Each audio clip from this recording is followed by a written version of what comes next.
Yeah. I love my HBCU.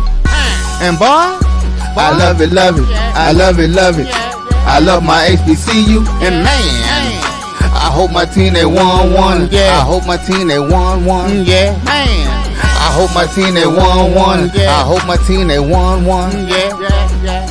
I tune into the HBCU Sports Lab to see if my team won or lost. If they lost, I'm quiet as a mouse. But if they won, keep tab. I'ma do the dab, yeah. Dr. Cavil, he know what he be talking about. Mike and Charles, they know what they be talking about. They compress the analytic data with the hip hop. If you know them like I know them, they gon' tell you if your team, if they won or lost, and who the ball. So listen to Professor, yes sir, and pay attention, cause he gonna teach a lesson. This is Dr. Cavil with Inside the HBCU Sports Lab with Mike Washington and Charles Bishop. Mike Washington is out on assignment. Wilson Jackson II is in the house, and in fact, he's moved from the adjunct professor role to the visiting professor role. Welcome to the family. You've gotten the update. I told you get that outro right, man. You never know what happens. We always great. No,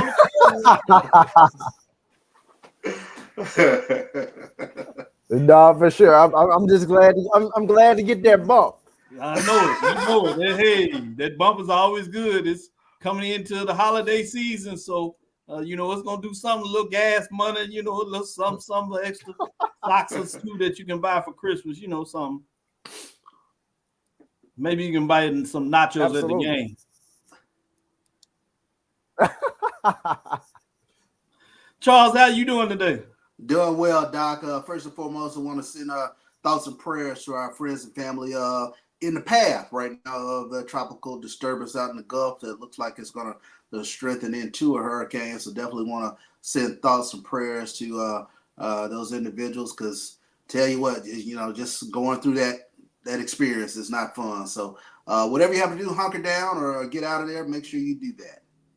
I appreciate you saying that. I was going to do the same, and certainly we're going to try to muscle through the show. We don't seem affected by rain, but you never know how they come. So we're going to be praying for everybody, but be mindful that we may have some blips here and there in regards to the show, just so you know. With that being said, before I get in the news of the day, Charles, it seems like you are representing appropriately. Can you open up maybe your jacket just a little bit to make sure that people understand? Nope.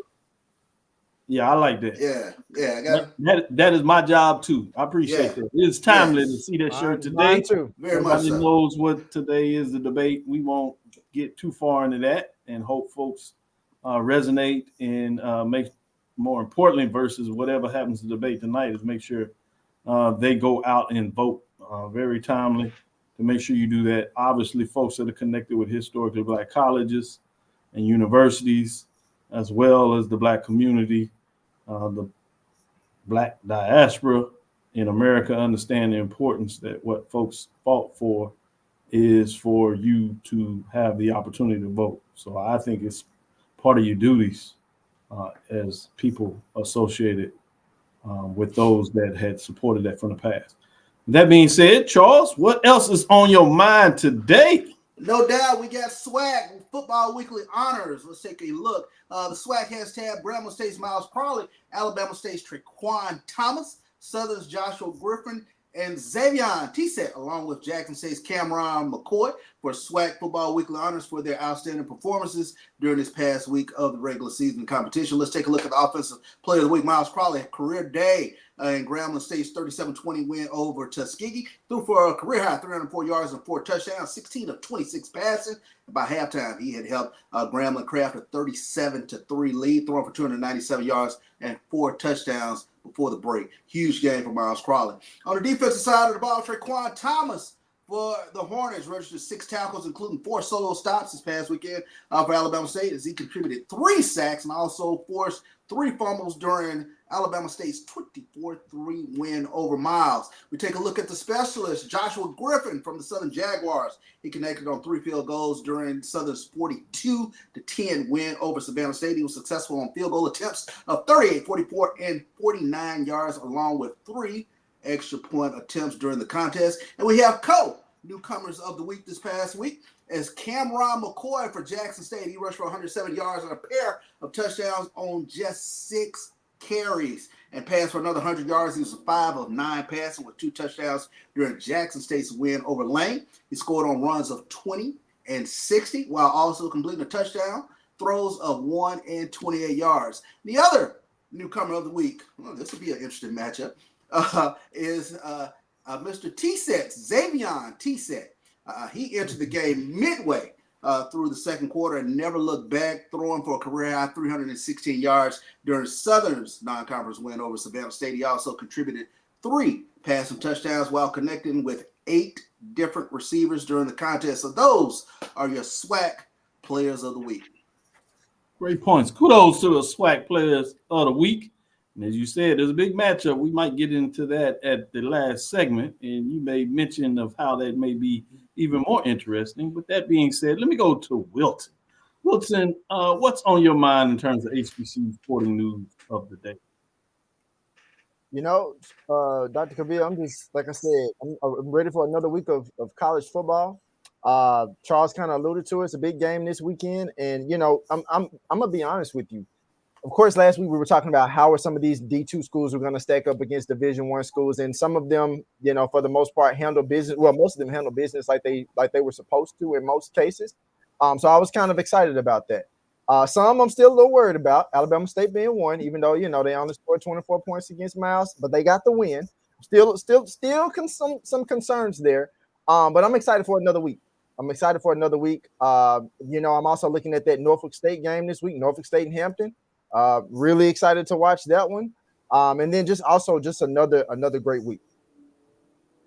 Yeah, it's interesting you mentioned the Alabama State game. I got to watch that game. You're right. In terms of the point differential, is relatively close.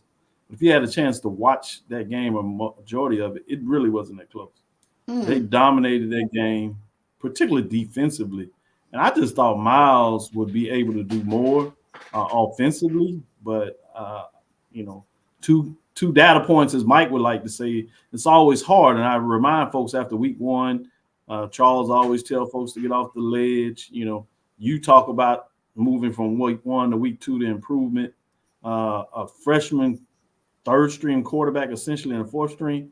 I thought Alabama State actually made a statement in terms of being able to get that victory based on all the factors that are going on. I agree with you. What does that mean moving forward when you play strong in competition? But Miles, in terms of what we thought and what they did to him last year, I thought that was a pretty fundamental statement they were able to make in terms of what they look like. So it's interesting as you stack up these data points. This is chapter, if you would, 103 in terms of SWAC history. Each year is a chapter, and each week is a sub-chapter, if you would, in that book of the chapter 103 in terms of this novel, if you would, for SWAC, and that's true for each of the conferences. Charles, what other news of the day do you have on your mind? Yeah, let's take a look at the MEAC as they have announced their weekly football honors. Let's take a look at was Howard running back Jared Hunter and Norfolk State's quarterback Jalen Daniels. They were MEAC co-offensive players of the week. Also, fellow Bison Terrence Holland, he earned the Defensive Player of the Week honors, while South Carolina State's Kyle Gallegos was named the Rookie of the Week. And, of course, the MEAC, they do something novel. They look out for the offensive lineman. So this Bulldog teammate, Nick Taste, received the Offensive Lineman of the Week accolades, and Howard's Dylan West was named the Specialist of the Week. Let's quickly take a look at some stats from the Players of the Week from the MEAC. Jared Hunter, 5'11", 200-pound redshirt junior. He amassed 126 rushing yards and responsible for 3 touchdowns, a career high in Howard's miraculous 32-31 win over Mercyhurst. He also recorded 1 catch for 10 yards. The 126-yard performance was Hunter's 5th 100-yard game in his career. Jalen Daniels for Norfolk State. He registered 231 yards of total offense in the Spartans' 28-23 win over Virginia State. Connected on 14-21 passes for 210 yards and 2 touchdowns. He also ran 31 yards on 11 carries with 1 touchdown. Of course, we mentioned Terrence Holland. He earned the Defensive Player of the Week for the Howard Bison. The 6'1", 220-pound senior collected 8 tackles, 7 of them of the solo variety in the Bison's win against Mercyhurst. The senior also recorded 2 forced fumbles with 1 fumble recovery. And we take a look at the specials of the week. Gallegos for South Carolina State. He recorded 1 field goal in the Bulldogs to win over Citadel. He also registered 310 yards on 5 kickoffs with 3 touchbacks and a 62-yard average. So those were your players of the week over there on the MEAC side of the ball. Big deal, big deal. I want to ask both of you this question. You may have heard about Shannon Sharp's comments on Nightcap. He was on there, obviously, with his co-author, if you would, a host of their show, FAMU ambassador, all-pro wide receiver Chad Ochocinco Johnson. And he made reference that he doesn't want HBCU to take less than $1 million to play FBS program. And I imagine when he's talking about FBS, he's talking about the Power 5 schools, or at least for our conversation. Let's make it for the Power 4 that it is now. Not so much would you like that. Obviously, I think we would all agree. Get as much as you can. For those that may not know, the going rate for FBS programs, G5 level, if you would, is probably about 300, 350 to 450. And if you're talking about the P4, you're talking about anywhere from 400, let's say on the low side, to 550. There's some cases with special circumstances, team needs emergency game, maybe bringing in the band. You can see those inch up to 500 to 750. Rarely do you see anything higher than that. Maybe you might see an 8 in there somewhere. But my question to you is, what are some things that you think would be necessary to put HBCUs in positions to command $1 million? What can they do in the marketplace to put themselves in a better position to negotiate for $1 million, Charles? Oh, that's an interesting question, Doc. What can they put themselves? What can they do to put themselves in position? I don't know. It's a sort of a catch-22 because I guess as an AD or an institution, you have to recognize the power of your brand. And unfortunately, right now we have, like you mentioned, there's sort of a precedent in terms of where the ceiling is on particular games. So it becomes an interesting proposition because does your fan base, do they travel to the games? Is your band enough of a brand identity to bring the value of that institution commanding that type of number? So I think there are numerous factors that go into that because obviously there are certain brands within the HBCU environment where there's a lot of fan enthusiasm. So they can command an upwards figure, especially when you take a look at not just the football team, the brand value, but the band brand value as well that brings a certain element to the game. So it becomes tough when I take a look at, like you said, sort of the highest of that end, commanded maybe 700,000, 750 to some extent like that. So, if I'm the opposing AD, I'm taking a look at what you guys have already negotiated. I'm like, guys, this is as much as you're going to get. So I don't know if there are enough athletic directors in place who recognize the power of their brand identity.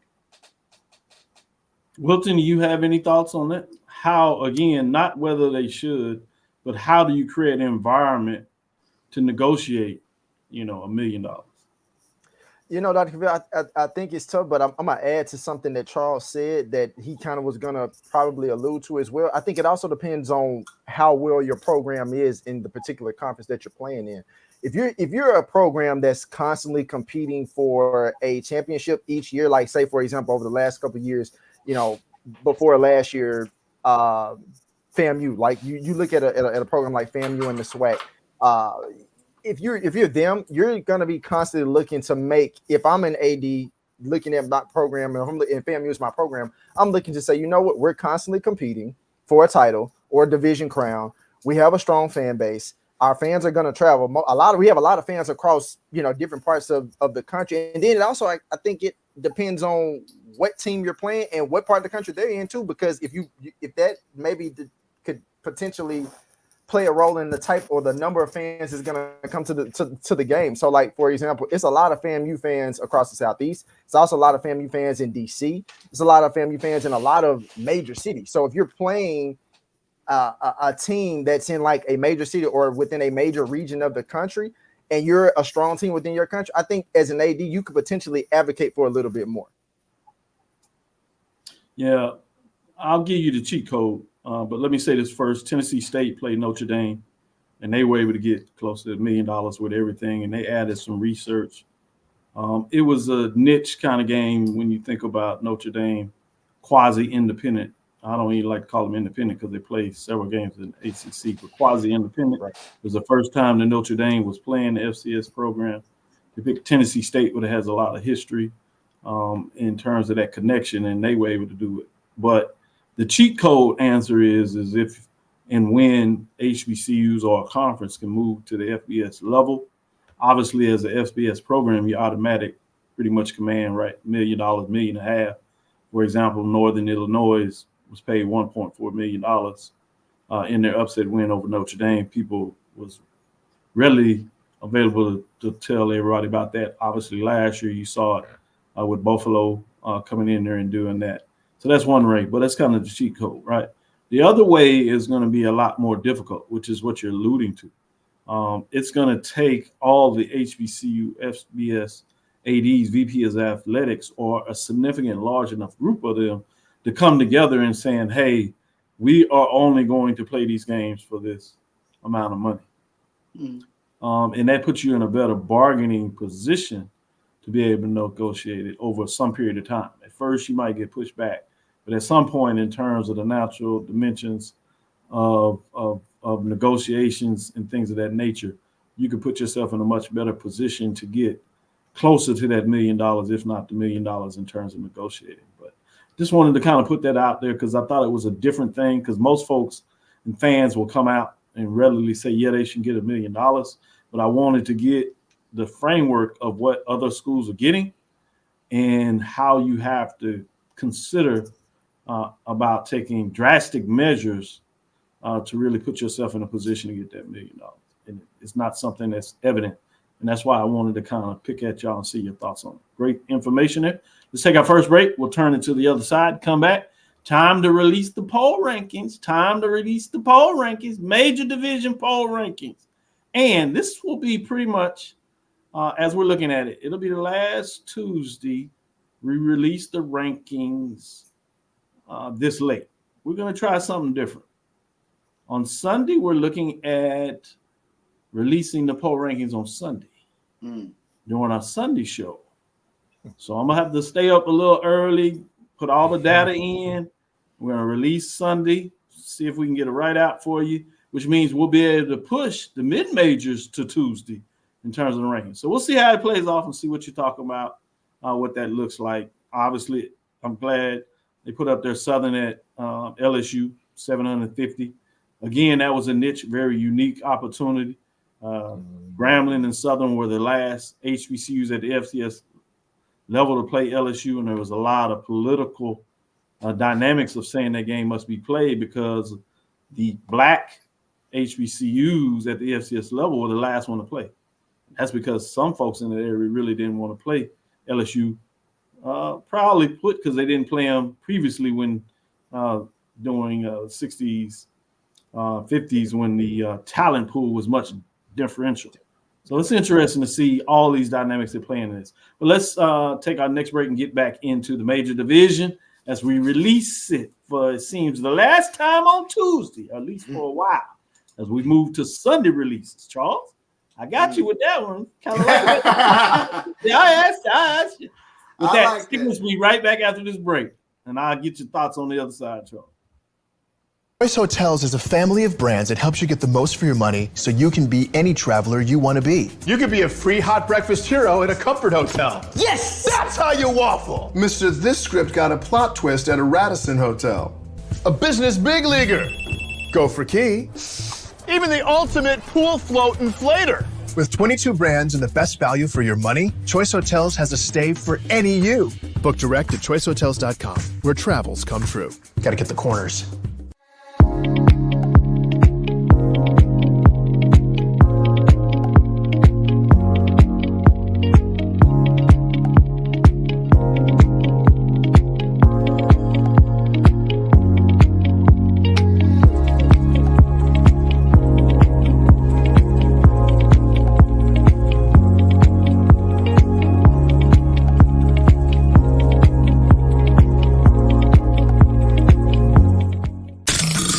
human voice has always connected audiences with experiences. Major brands all across America have trusted Cover's voice time and time again. Conversational, powerhouse, intelligent, and sincere.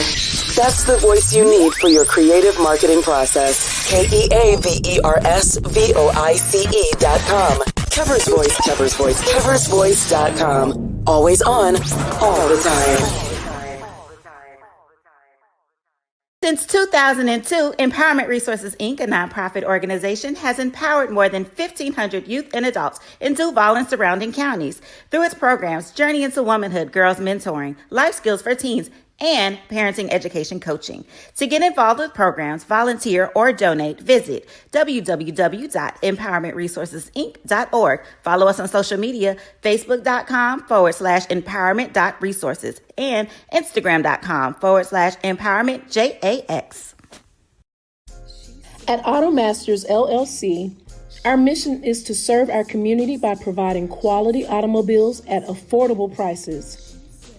All of our vehicles are inspected and certified to offer you the confidence in knowing you have a quality vehicle.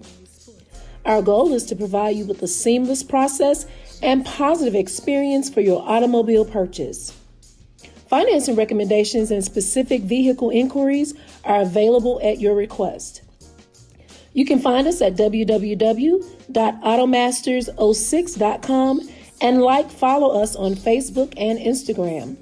Also, please feel free to contact Terrence Miles at 601-927-7794. And oh yeah, tell him Sonia sent you. Compress the analytic data. Compress the analytic data with your hip hop. If you know them like I know them, they gon' tell you if your team, if they wanna lose, yeah, and who the ball. So listen to Professor, yes sir, and pay attention, cause he gon' teach a lesson. This is Dr. Cavil inside the HBCU Sports Lab. Yes, I'm ready to release the Major Division Week 2. A lot of folks are looking for this. Charles, I wanted to get your comments in terms of switching to Sunday. You know, I wanted to surprise you a little bit because I know you would peek up and be like, oh, he had that business stuff for me. What are your thoughts on moving the release from Tuesday to Sunday? Yeah, it's good going into the week. Where these teams will be ranked, and I think you're going to have a lot of SIDs that are going to pick up on this and make sure that goes out with their media releases and whatnot. So I love it. I love the fact that it's at the beginning of the week. So yeah, that's a smart move. Smart move. That's right, Wilton. Now, in your calls to the media day, you can ask the coaches. You know, you moved up. You're the number one ranked team, coach. Are you going on road to take on the number one ranked team? You know, what are your thoughts about this? How are you going to move on this? So you're absolutely right, Charles. That is part of the madness. With that being said, let me get in here and get to this major division release, as we said on Tuesday, as we start moving to Sunday. With that being said, there's a couple of teams dropped out this weekend. Dropped out was Tennessee State Tigers. They fell to 1-1. They went up to North Dakota State. Really a difficult time there. You know, people expected that would be a challenge. Maybe not that Tennessee State could hold themselves a little better. They get a good chance to redeem themselves this week against Arkansas Pine Bluff. But Pine Bluff made a statement in themselves, so it'll be interesting to see in the Southern Heritage Classic, absent Jackson State for the second year. It'll be fascinating to see what takes place in this matchup. Receiving votes, talking about Jackson State, none other than the Jackson State Tigers. They got a big win over Lane. They go to 1-1 on the season, 142 points as they are in the mix. Then you got Prairie View A&M. The Panthers there sit at 1-1, 0-1 in the conference race, but they got a big rebound on the road. Northwestern State, they almost let it get away, but credit to them. When it's time to buckle the chin belts, if you would, and get it done, they had essentially 2 goal line stances, if we say what the coach said, as he stopped them once. But at that time, they had called a timeout. They had to do it again where it counted, and they got it done, and they got out of there with the 1-point victory. Howard Bison, talking about another thriller game. Howard Bison improved to 1-1. At home, they got a win over Mercyhurst as they got a last-minute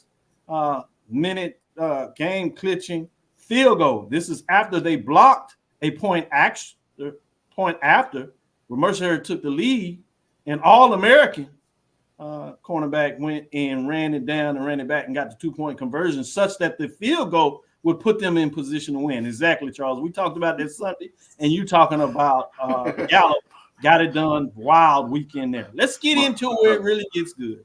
Yes, Charles, it was wild. What did you think? Miraculous. Word of the day. I wonder what they're going to nickname that game at Howard in terms of that. Obviously, that big win that sent them to the celebration against Celebration Bowl in terms of this new era, if you would, of Howard Bison football is up there. But this has to be pretty memorable, particularly when you talk about fans and the way they react how things go down. Let's get into the top 7 and see who are the vaunted top 7. Texas Southern Tigers, they fall 2 spots. They're still in the top 7. 1-1, took on Rice, got beat up pretty well going across the street, got the check, but they failed. Coach Dishman said they talked too much on the podcast celebrating that win over Prairie View, or they might found themselves in a much better position. We'll see what that means. At number 6, Alabama State improves 1 spot from 7 after the tough neutral site loss in the Orange Blossom Classic against North Carolina Central Eagles. They bounce back against Miles, in-state foe. I don't know if you want to call it a rival or not since it's at the Division II level, but since Miles Golden Bears gave it to you last year, I'll call it a rival this time, but they get a little putback, if you would, in terms of getting it done in a game. Wilton talked a little bit about it and told you 24-7 victory there in that matchup. Hornets improved to 1-1, 163 points as they move up 1 spot in week number 2. Bringing us to number 5, Delaware State Hornets. They were off this weekend. Being off has still allowed them to actually improve a spot. Remember last week they got the big victory, first time it seems in forever. They got a FCS win. They get it done. And they were open this week. As they move next week, it'll be fascinating to see how they move forward. And another FCS matchup, non-conference game. Can they make it 2 in a row? Right now, they're sitting at 1-1, 177 points. At number 4, we bring you the Bulldogs of South Carolina State. 1-1 on the season. 1 first-place vote, I think is interesting as they move in there. And an update should be there, as that should be South Carolina State in terms of that matchup going in that direction. They're 1-1. They got the big win over the Citadel. Some people call it the Battle of the Bulldogs, where they got the Bulldog trophy. They must have had the bigger bite. They get it done 1-1 there. As they have 185. They were not ranked as they fell out after preseason, but they're back in the mix at number 4 with a big win. Bringing us to number 3, Morgan State Bears get it done at 1-1. They have a tough loss against Townsend, the Cross City opponent. I don't even want to call it a rival because it just hadn't been that. They're being getting smacked around. Now, it's respectable 2 years in a row. But as Charles said, thought it was going to be just a little more offense. No, Morgan State could not deliver enough points to get the victory on the road at Morgan State. But they hold steady at 3. At number 2, North Carolina Central Eagles with a tough road loss against Elon. They got kind of beat up in that matchup, so they fall from number 1. They still have 4 first-place votes, 219 points, but they're no number 1 no longer, which means we have a new number 1 this week, and it's none other than the Rattlers of the SWAC, Florida A&M, 2-1 on the season. Yes, they went to Miami. Some people have Miami top 10. AP poll team couldn't get too much, able to move down the field. FAMU tried to do what they could do, but they fall with the first loss of the season, 2-1. They do jump over North Carolina Central with their loss. Some people thought they should already be at number 1. Maybe that's what happened here. 6 first-place votes, 221 points. Early in the season, but week number 2, guess who's found themselves back at the top? Nothing but the Rattlers. Strike, strike, strike again, as they would like to say down there in Tallahassee. That being said, I'm going to let our promotion guy that moved from adjunct professor to visiting professor, Wilton Jackson II, I'm going to allow him to jump in here and tell me what does he think about the top 7 this week in the poll rankings. So, Dr. Cavil, before I get to explain it, I'm just glad I'm gonna take a chapter out of Charles' book. Texas Southern's still here. We still see a Texas Southern helmet in the top 7. So we good. It's good to see that. And I actually agree with them being at number 7. So I was glad to see that. We knew that it was going to be a tough outing for them against Rice. But I'm glad to see them still at 7. With Alabama State at 6, I'm okay with that too. I still, again, moving forward for Alabama State, I still want to see as they continue to navigate between the freshman quarterback that they have and John O'Brien. I need to know that they're going to be able to score more than 24 points in a game. It was good enough to beat Miles, and we knew we had high expectations for Miles, but I need to know that they can score some more points. I'm not worried about the defense, but I need to know that they can score some more points. Delaware State at 5. Personally, I probably would have put Prairie View. I could have easily swapped Delaware State for Prairie View only because Delaware State was off, number 1, and Prairie View got the win against Northwestern State that some might have argued to say, okay, we didn't necessarily think it would be a blowout against Northwestern State, but they got the win against Northwestern State. And the number 2 reason I say they could be added is just because, and you kind of alluded to it, Dr. Cavil, Prairie View always finds a way to get a win some type of way. So I probably would have switched Delaware State and Prairie View. South Carolina State, I keep them at 4. Morgan State, I'm okay with them at number 3. Central at 2. And with FAMU at number 1, I'm okay with that as well. Good stuff. Yeah, Alabama State comments are right on point. I'm not sure if they have to continue to play the freshmen. That's asking a lot, but we shall see. Your point with Prairie View, that's a pretty good one. I like what you said there. Delaware State says they have an FCS win too, but I understand. Good points. Your little swag bias, it happens. Charles, what are your thoughts? You know what? I think because I've been with you long enough to understand the methodology of the poll, I agree with it. I knew that the FBS losses were not going to drag on Texas Southern or drag on Florida A&M. So I'm good with Texas Southern being right there at number 7 this week. When I take a look at the poll, probably no more impressive win than Alabama State this past weekend, especially when you essentially look, they're down to their 3rd string quarterback. And it sort of showed us what we know about Alabama State. They can play some lights out defense, and when they need to run the ball, they're very rugged along the offensive line. They got that done. But if there was ever a team that was primed for upset this upcoming week, it was Miles going into Alabama State. And we talked about some of the issues Alabama State has had, protecting their house. So that's an impressive win. When you take a look at 5, 4, 3, 2, 1, no issues whatsoever. I think those teams are slotted just right. So that's a good poll this week. I think the computer ranking was right on top of things.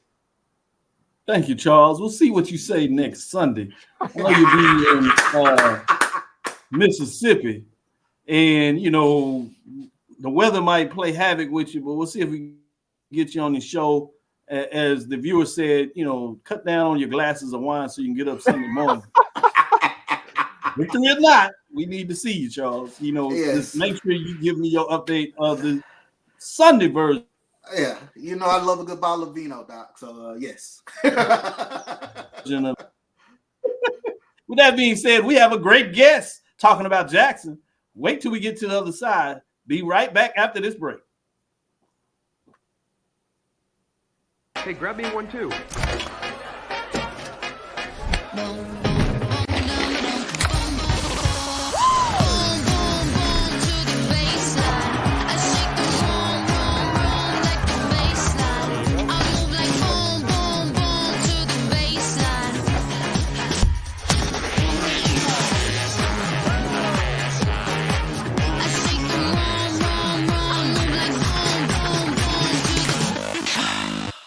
Brian Fulford. AD Drew and I are co-hosts of the BCSN Sports Wrap. We talk about all things related to HBCU athletics. From the games, teams, coaches, and fan interest stories, we cover it all. You can find our shows on Facebook at BCSN Sports Wrap, YouTube at MyJBN Online, and everywhere you listen to podcasts like Anchor, Spotify, Google, and Apple Podcasts. You can also find the show on the Jericho Broadcast Network's app.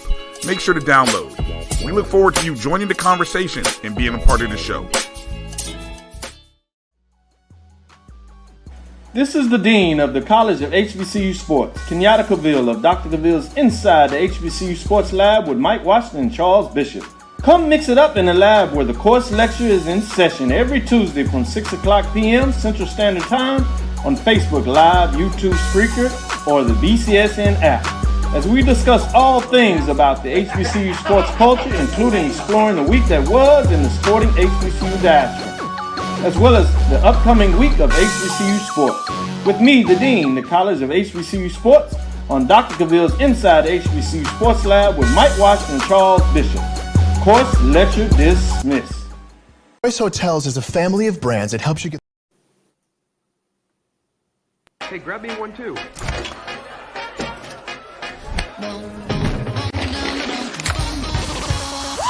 Compress the analytic data with your hip hop. If you know them like I know them, they gon' tell you if your team, if they wanna law, and who the ball. So listen to Professor, yes sir, and pay attention, cause he gon' teach a lesson. This is Dr. Will with Inside the HBCU Sports Lab. We're gonna work to see if we can get our guests back in here in terms of after this break. With that being said, we're going to bring in none other than Coach T.C. Taylor, Jackson State University head football coach, my man. How you doing, Coach? It's a big game this week. I don't know if anybody told you. Yeah, I've been hearing tell of something going on in Jackson this week.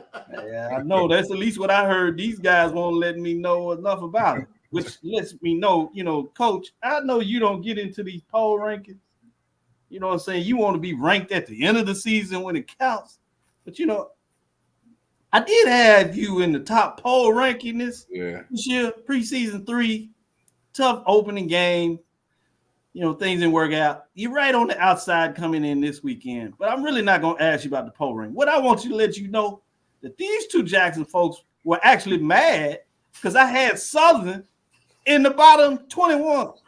I'm like, hey, Charles Jackson, why are you fighting so hard for these Southern folks? I need you to talk to you guys, man. Well, I think I need them to call me on the side. They must know something I don't know. I need to come on Saturday.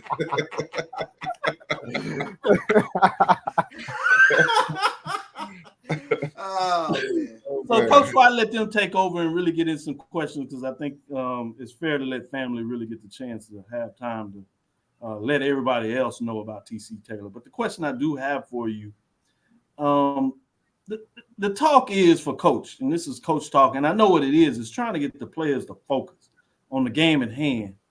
How do you go into a game that's a rivalry game? Do you really have to say anything about a rivalry game, whether it's Southern Alcorn, particularly in those games, or a big game coming up because first place is on the line or something like that? FAMU kind of now in terms of what happened over the last couple of years as they moved into the SWAC. Alabama State, how that has kind of gone back and forth. How do you handle those weeks as you prepare for practice? Is there any extra music, or do you play it in the role as like, hey, this is another game. We got to concentrate on getting better play-by-play, week to week? Yeah, Doc, what we kind of do, I tell them the magnitude of a game like we're going into this weekend, being a former player and a fan, growing up as here at Jackson State, and they understand it. They read the press clippings, they see the social media, everybody kind of going back and forth, so they kind of understand what's going on. But what I always make sure that we are able to block that out and understand it's about us versus that opponent. We do a good job of that here, my coaches, myself, and these players focusing up on, just going out there and take care of the business at hand, and that's going out here and getting the win this weekend. But, you could try to tell them and explain it to them, but until they see it, 40, 50,000 in the stands, and, that energy gets to pumping. It was like this weekend, I explained to them, for the WC Gordon Classic, first home game at the vet, and they was like, Coach, we're going to go out here and take care of business. I said, yeah, but you're going to have to block out the other stuff. And, and I remember, like, when we go to the pregame, the boom makes the entrance, and that's like when the boom makes that entrance at the pregame. So they come off the field and we back in the locker room. They're like, Coach, this is a little bit different here, especially a bunch of the new guys. It's a little bit different here, Coach. But they love it. They want to play. They want to play in these electric atmospheres. So, and you want to play big time college football. And I love it too as well. Our coaches love it here because they talk about HBCUs. Is it a big time college football going on? Yeah, we got big time atmosphere, big time games going on, and one this weekend. No doubt about it. With that being said, quietly, I don't know, nobody's listening. Tell Travis that the poll rankings will be released on Sunday. So he needs to make sure that they're part of the SID. The new guy over there, I'm not sure he understands, Jackson State, everything yet. I heard he's, kind of inculcating himself into the system. But after you get this big victory, I'm just saying, I know it's early. You can't talk like that. But if you would, just let him know to pay attention to that.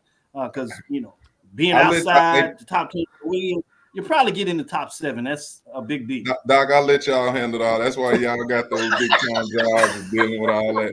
Hey, the thing that I tried, Charles, get me out of this trouble, man. Charles, ask your question. I'm kind of disappointed nobody gave me the memo about the Blazers and the time. I'm looking at y'all. I was like, man, do I need to go put on the jacket right? You good, Coach. You came out right. You good. You got to see these boys. No, especially Wilty. He just moved from adjunct professor to visitor professor. He better look the part. Charles, go ahead. Yeah, Coach, let me ask this question. And I'm curious about this. I know it's early in the season, but is there an intangible that you have noticed early about this team, or is it still too early to kind of put your thumb on the pulse of who this team is? We still got a long way to go, Chuck. It's a lot of football games left in this season, but for us, this game being a SWAC opponent, it's going to tell me a lot about our football team this weekend. I thought we came out and played a solid game, not our best against a Monroe team, an FBS opponent. Coming back this weekend, playing in the vet against Lane, a Division II program over there. I feel like we did what we supposed to do, against those guys. So this is the one right here that's going to kind of set the tone and let me know where we are as a program, as a football team for this 2024 season. We recouping some guys from injury from last year going into this game. Got a couple quarterbacks playing at a high level right now. So this is the game right now that's going to really, determine what Jackson State is going to look like this 2024 season. And a quick follow-up to that, I wanted to ask you about the quarterbacks. You alluded to them, but is there, from a fan's perspective, the skill set is somewhat similar, but do you see a difference in Cameron and Jacoby in terms of what they bring to the huddle? Both are winners. First of all, both guys, both young men are winners. First thing first, great leaders. I've been saying it all along. We got some guys here that can really play that position, and they've shown it the last couple of weeks. Jacobian had a strong outing against Monroe, and we wanted to play Cam in that game because we know what he was capable of. But Jacoby had developed some rhythm, and we didn't, try not to disrupt that in that game. But this was a game this past weekend. We said we got to take a look at Cam McCoy and see what he is. We've been seeing it all at practice. Wilt, you've been out there. You've seen him move around. He can spin the football. Probably the fastest kid on our team, fastest football player on our team with the speed and stuff. So, and he showed it this weekend, 4 touchdowns, 2 rushing, 2 passing. So we got to, we're in a good position. Let me say that. We're in a good position to have 2 guys that are very explosive. With Jacobian, we won last year with him. We won last year with him. And I keep saying you got to have 2 guys ready to go. And, dealing with, say, for instance, what Alabama State is dealing with right now, with the injury bug, with the quarterback position. We got several guys here that can really play. So we're going to continue to evaluate it. It's going to be a great week of practice for those guys, and we'll, make the decision on who's going to get the nod going into this weekend. Sure. Coach, a lot of people, of course, but a lot of people are kind of still trying to feel their way out about this Southern team. While a lot of things are still the same about them, some things are a little different. From your perspective, what do you think will be the ultimate reason as to why Jackson State would get a win? It's got to be sort of like that game what we played this past weekend. You get explosive plays at all 3 phases of the game. You talk about special teams, offense and defense. So we definitely, I always start with the turnover battle. You don't want to get a football away in a game like this. don't know the conditions with the weather situation coming up right now. The vet is a grass field, it's not turf, so we're going to get some heavy rain here in the next couple of days. And the execution piece, the execution piece is going to be critical.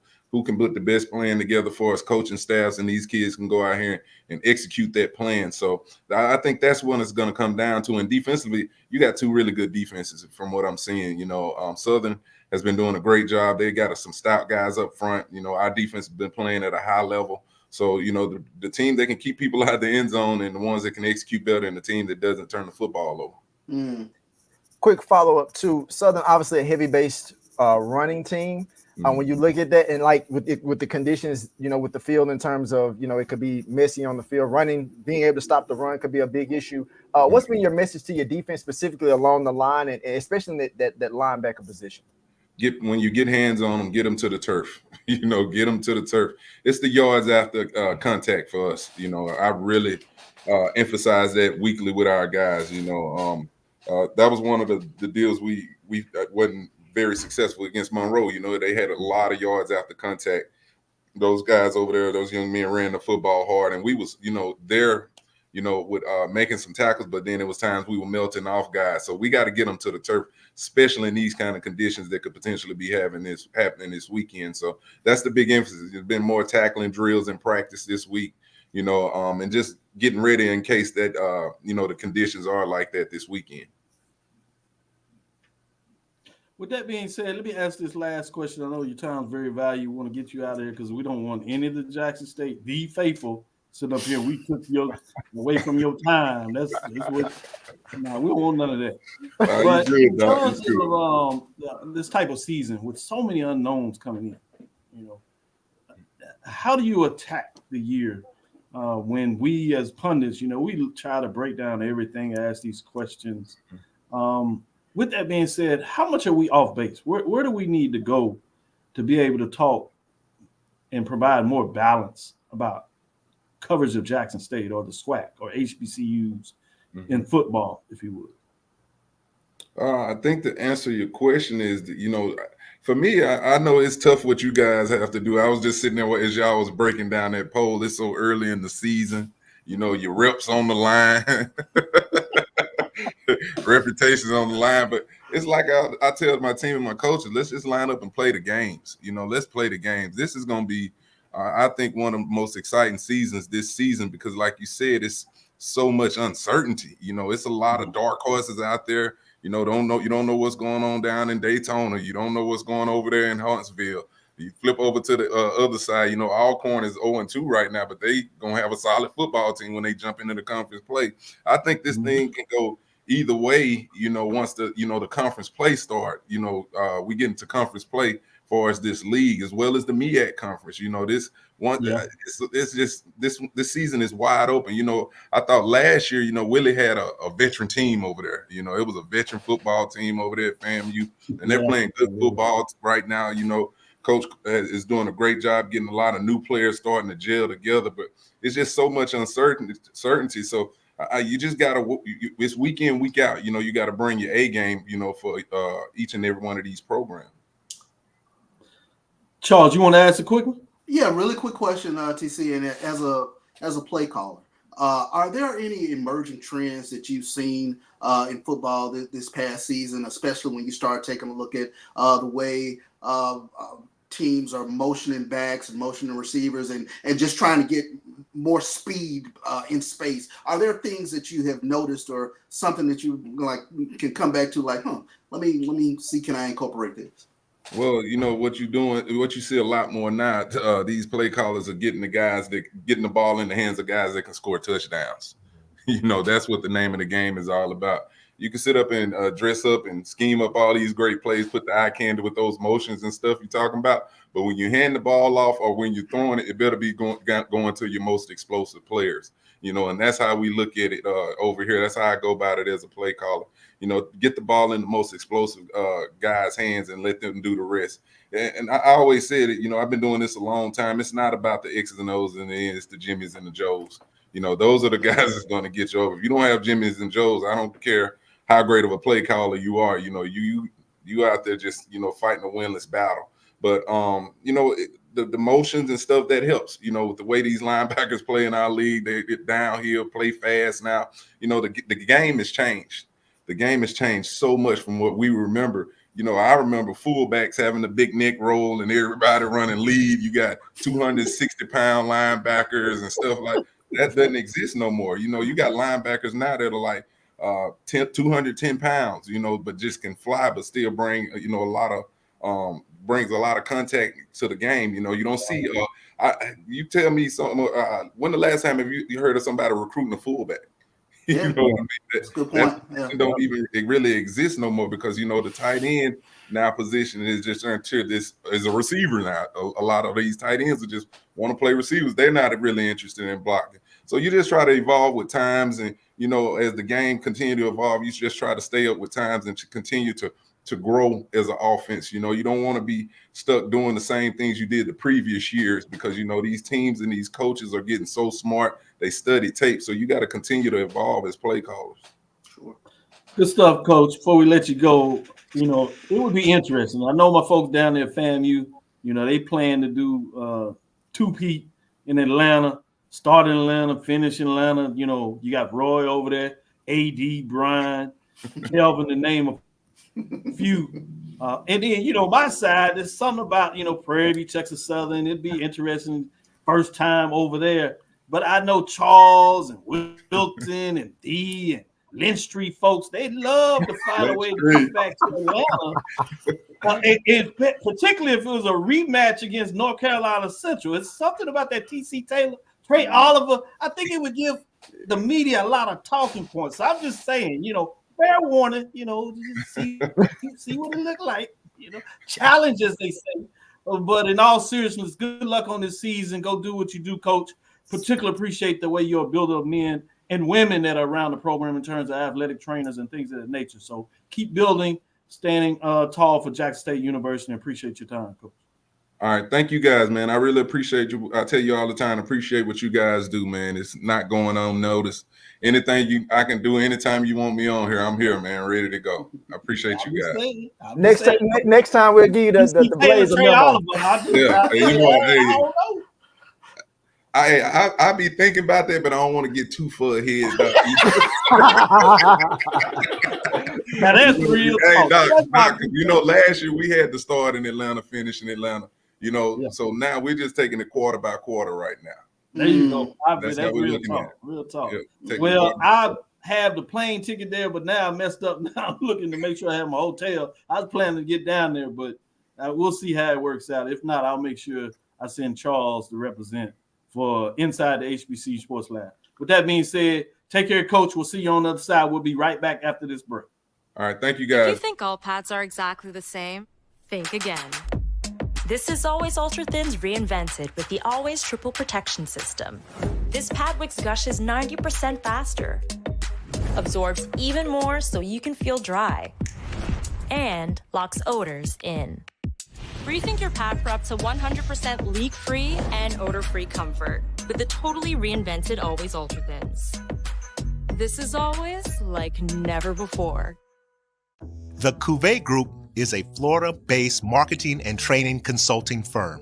We help businesses communicate to their target audience and engage them in conversation. We also help to expand their audiences, which will ultimately result in growth for those organizations. In addition to being a certified constant contact specialist, my colleagues and I are also certified in John Maxwell Leadership Principles. We use these proven principles to conduct workshops, training, and private coaching sessions for individuals and companies looking to take things to the next level. Contact us to schedule a free consultation. Issues today, don't delay, call Cavil.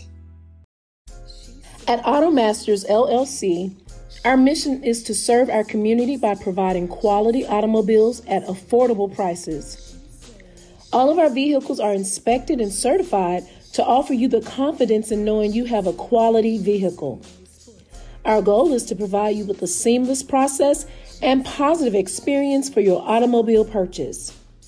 Financing recommendations and specific vehicle inquiries are available at your request. You can find us at www.automasters06.com and follow us on Facebook and Instagram. Also, please feel free to contact Terrence Miles at 601-927-7794. And oh yeah, tell him Sonia sent you. Compress the analytic data with your hip hop. If you know them like I know them, they gon' tell you if your team, if they wanna lose, and who the ball. So listen to Professor, yes sir, and pay attention, cause he gon' teach a lesson. This is Dr. Cavil inside the HBCU Sports Lab. Great job, fellas, with the interview there. Always appreciate TC Taylor.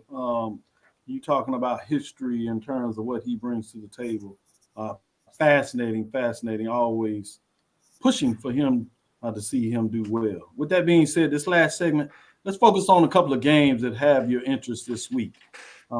Let's pick two apiece.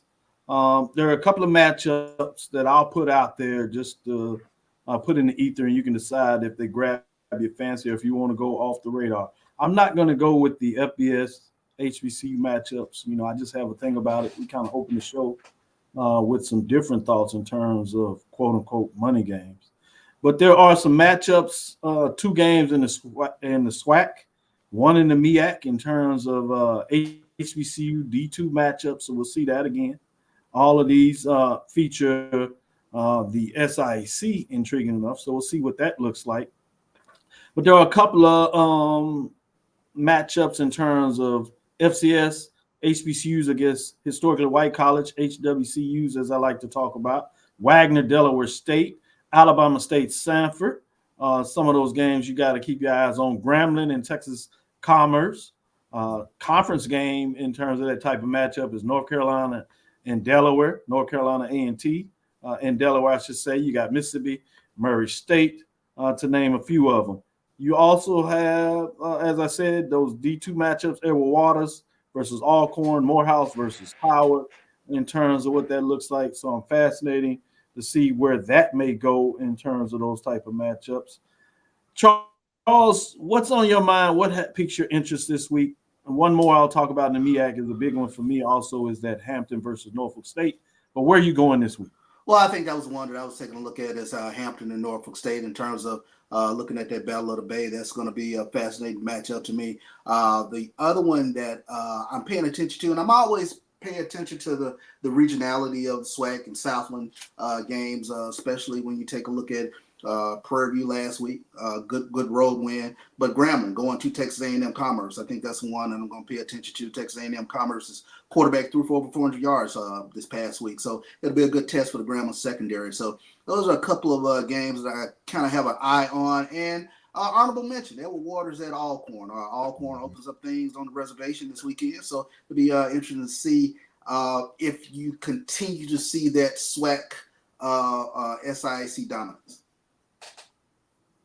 Well, I like the way you go and the way you think there. I want to give update as you picked some of those regionalities. Southland, you said, historically white college, FCS. In this case, Southland SWAC matchups. Week one, when you look at HBCU, FCS against historically white colleges, the MEAC was 1-0. The SWAC was 0-1. And you had an 0-1 in terms of what we call our independents. Week two, you had in terms of that, you had week two, you had the MEAC go 2-2, the SWAC go 1-2, and 0-1 in terms of independence. So fascinating to see what that looks like. The SWAC was 2-0 over the MEAC in the first week, 0-1 against Tennessee State, and the MEAC was 1-0 against Hampton last week. In terms of that matchup, week number one. So it'll be fascinating to see because we do have that Tennessee SWAC matchup. Arkansas, Pine Bluff, Tennessee State. Yeah. Kind of interesting that you have that independent MEAC matchup. We don't have the MEAC SWAC matchup as we saw that go down last week. So it'll be fascinating to see as that is now 2-1. Wilton Jackson, what direction are you going? You kind of just talked about the game, the first one I was going to talk about, which was that Tennessee State and Arkansas Pine Bluff. You're talking about a program in Arkansas Pine Bluff. You know, everybody looks at records and say, oh, it's like the same Arkansas Pine Bluff team we've seen in previous years. But I know for me, I've always been a big advocate of Alonzo Hampton's energy. I'm just waiting to see if he's going to be able to put that together with that team. Obviously, he's going to go up against a good Tennessee State team with, of course, led by Eddie George. So I'm interested to see how both coaches kind of capitalize and come into this game, because this was a if I'm not mistaken, a close game last year. If I'm not mistaken, Tennessee State, I think they won on a field goal late in that game, if I'm not mistaken. I know Tennessee State won the game, but they won off of that late game field goal. So I'm interested to see, has Hampton, have the players playing under Hampton this year bought into, more into his system, and are they going to take those next steps? Because here's the thing: if Arkansas Pine Bluff does win that game, I think that's a big step for Hampton's regime. Obviously, if Eddie George, this is just for him. I feel like for Tennessee State, this is the next step, within other steps that they need to take as a program. And then also, for me, I think now more than ever, I think I've watched more Clark Atlanta football this year than I've ever watched with the Clark Atlanta football. I think you got something to do with that, Dr. Cavil. I'm telling you, I was like, you know what? I watched the game this past week and I was reaching out. Everybody knows Keisha Kelly, and so she's always on, Morehouse and Clark and stuff like that. And so I was like, let me tune into this Clark game. So of course they get Florida Memorial this week. I'm gonna see if they're gonna go 3-0. I just want to see how well Clark is gonna, how well they're gonna play. I'm excited to see that. Like I said, this is a team obviously we know didn't win a game last year. And they could be on the verge of winning 3. That's crazy. That is crazy when you think about it. You talking about a nice road trip into Miami. Got to keep your head focused. Atlanta's not no shabby itself, but Miami's a different beast when you get down there. NIA, big win last week against Edgewater, so you get a chance to kind of make another statement. I like where you go on that, and I appreciate the shout out and kudos. Shout out to Keisha Kelly. Let her know that I said she's on top of it, getting it done. She's best in the business out there. And then you talk about that Murray State, Mississippi Valley. I'm intrigued about that. Murray State was 0-2 as they came in there. Obviously, the first one against Missouri, they did what they did, but they lost to Butler, the 19-17. So I'm fascinated to see can Valley find a way to go on the road and get a tough victory. Can they find a way to get over the hump? That game against Lamar, people just thought it was the same old Valley. That was a really strong contest they played. It was a 7-point game. They were going to tie the game. And in fact, the coach said on the media conference yesterday that they were going to go for 2. And they got what for him he thought was a bad call where they call it an interception. He said it was clearly that the ball hit the dirt, but that's the kind of things that happen on the road. So you got to find a way to get it done. But to his credit, you see a different level of team. Can he make the hump? I love what you talked about Arkansas, Pine Bluff, Tennessee State. I'm fascinated about that matchup. Can Arkansas, Pine Bluff make a statement in most people's eyes, right? Can they get it done in that? Norfolk State, Hampton. It's a chance for Norfolk State to kind of continue to climb. They surprised everybody, opening things up. They took the loss. We understood that against FBS. They found a way to exercise a demon against Virginia State, much like Alabama State. Got it done. And this is with a backup quarterback as well. Remember, their starting quarterback is out for the first 4 games. Right. Can they find a way just to stick around and get a couple of wins, get some confidence? What does this mean going into conference play? Fascinating with those kind of matchups. So I think you all make some great points. Good football this weekend to see what that looks like. And we'll see on the other side. You mentioned Edward Waters, Charles, and Alcorn. Good thing there. Obviously, a lot of people's eyes are going to be Southern and Jackson. Just because of the value of what those 2 programs bring to the table. Intrigued to see which team will find a way to get those bragging rights. Alabama State at Sanford. Sanford 0-2. Another chance for HBCU FCS program SWAC to get a win over FCS WCU. Going on the road can make a clear statement. Wilton, as you talk about, still trying to figure out where they are. Can they get it done? We saw Sanford against Alabama A&M last year, where A&M started off pretty well in that game and fell off. Can they get it done against Sanford this week?